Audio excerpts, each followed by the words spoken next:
A couple of years back, a convenience store, 7-Eleven, introduced facial recognition for its customer pool to customize its offerings and services to customers.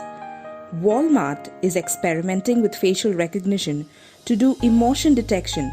They've been trialing systems that monitor checkout queues for unhappy customers. Isn't that interesting?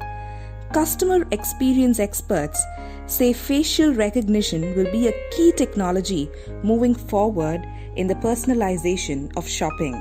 This whole concept and thought process is a marketing strategy that taps into man's innate need to be seen and be heard. When we feel that we are seen and heard, we automatically feel more valued by the people who are around us. This need becomes particularly high when the world around us looks more and more threatening than it used to be. With economic volatility, fear of death and disease, limited social interaction becoming the order of the day, the need to be seen and heard and understood takes on special significance. Now, in this context, let me tell you a story. There was once a slave girl, her name was Hagar, who found herself in a very tough situation. She was pregnant for the first time, a surrogate mother at that.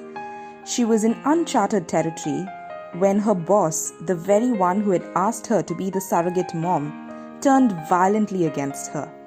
A time when she was supposed to have had peace turned out to be the most boisterous time of her life.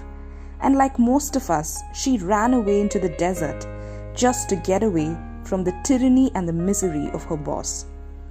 Now, a desert is a place that has no future prospects, and Hagar was quite literally caught between the devil and the deep blue sea. Behind her was her boss, who was such a tyrant to her, and ahead of her was uncertainty, lack of any new prospects, loneliness, just acres and acres of nothing. Now, does this sound familiar? Negativity, loneliness, uncertainty, lack of new opportunities, resources drying up, all seem to be the order of the day for us today. Just when Hagar thought, who cares, I'm just gonna die out here of hunger and thirst, she had a divine encounter. The Bible in Genesis 16 says that she had a divine encounter with God. God calls her by name and asks her a very important question. God says, "Where have you come from and where are you going?" He was in a sense questioning her about the source of her problem and her plans for the future. Hagar's response makes it very clear to us that all she knew was the source of her problem. She had no clue about her future. She felt stuck, overwhelmed in her present situation. And doesn't that feel like our present circumstance? We feel stuck, overwhelmed, in despair over the circumstance that surrounds us. The future looks very uncertain. Now that was when God meets her and gives her a powerful message that changes her identity and her future. He tells her that her identity is not slave girl or surrogate mother, but a powerful matriarch. He says, "I will give you more descendants than you can count." In the midst of her gloom and despair, God gave her hope and future. God didn't stop there. He asked Hagar to give her son a name, and that name translates as God hears.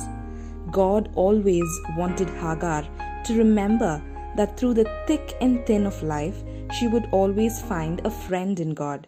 When Hagar felt that she had no one looking at her with care and concern, God met her and gave her an "I see you" moment. This same God sees our struggles too. He says, "I know the plans I have for you. I have good plans for you. I don't plan to hurt you. I plan to give you hope and a good future."